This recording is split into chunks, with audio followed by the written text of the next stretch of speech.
வணக்கம் மக்களே, இந்த வீடியோவில் என்ன பார்க்க போகிறோன்னா என்பிஹெச்ஹெச், பிஹெச்ஹெச், ஏஏஒய் ரேஷன் அட்டைகளுக்கு பணம் ப்ளஸ் டோக்கன் வழங்கும் தேதி அறிவிச்சிருக்காங்க. அது என்ன அப்படிங்கிறத பற்றி தான் இந்த வீடியோவில் பார்க்க போகிறோம். நம்ம சேனலுக்கு யாராவது புதுசாக வந்திருந்தீங்கன்னா மறக்காமல் நம்ம சேனலை சப்ஸ்கிரைப் பண்ணி வச்சுக்கோங்க.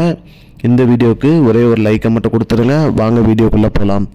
பொதுவாக பார்த்திங்கன்னா ரேஷன் அட்டைக்கு பார்த்திங்கன்னா பொங்கல் பரிசு தொகுப்பு வழங்கிட்டு இருக்காங்க. அந்த வகையில் பார்த்திங்கன்னா இதில் நிறைய குழப்பங்கள் மற்றும் பணம் எவ்வளோ வரும் அப்படிங்கிற மாதிரி நிறைய கேள்விகளும் வந்திருக்கு. அந்த வகையில் அரசாங்கம் என்ன அறிவிச்சிருக்காங்கன்னா, ரேஷன் அட்டைக்கு ரூ.1000 வழங்கப்படும் அப்படின்னு சொல்லியிருக்காங்க. அது மட்டும் இல்லாமல் அது டைரெக்டாக வங்கி கணக்கிலேயே டெபாசிட் செய்யப்படும் அப்படின்னு சொல்லியிருந்தாங்க. இதற்கு நிறைய பேர் வழக்கு தொடுத்திருந்தாங்க. என்ன அப்படின்னு பார்த்தீங்கன்னா, நிறைய பேர்ட்ட வங்கி கணக்கு இல்லை, அது இல்லாமல் வங்கி கணக்கில் மினிமம் பேலன்ஸ் மெயின்டைன் பண்ணாதவங்க நிறைய பேர் இருக்காங்க. அதனால் இவங்க பணம் செலுத்தப்படும் போது பார்த்திங்கன்னா அந்த பணம் கரெக்டாக அவங்க கைக்கு போகாது அப்படிங்கிற மாதிரி சொல்லியிருக்காங்க. இதுக்கு அரசு பரிசீலனை செய்யப்படும். அதாவது இந்த மனு பரிசீலனை செய்யப்படும்.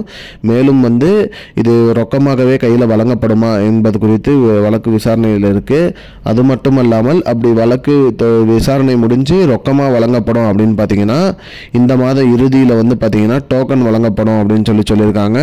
டோக்கன் வழங்கப்பட்டதுக்கப்புறம் பார்த்தீங்கன்னா அந்த டோக்கன்லேயே பார்த்திங்கன்னா குறிப்பிட்ட தேதி டைம் கொடுத்துருப்பாங்க. அந்த குறிப்பிட்ட தேதி டைமில் நீங்கள் போயிட்டு உங்களோட ரொக்க பணம் ரூ.1000 மற்றும் வேட்டி, சேலை, அது மட்டும் அல்லாமல் அரிசி, வெல்லம், ஒரு முழு கரும்பு போன்ற பொங்கல் பரிசு அனைத்தையுமே நீங்கள் வாங்கிக்கலாம் அப்படிங்கிற மாதிரி சொல்லியிருக்காங்க.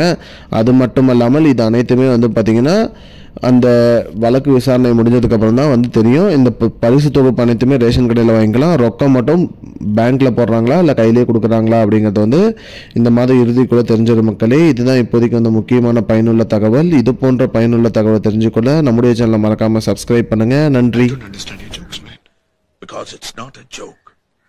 முன்ன பின்ன தெரியாத ஒரு பையனுக்காக விடுற அந்த மனசு இருக்க, அதான் கடவுள்.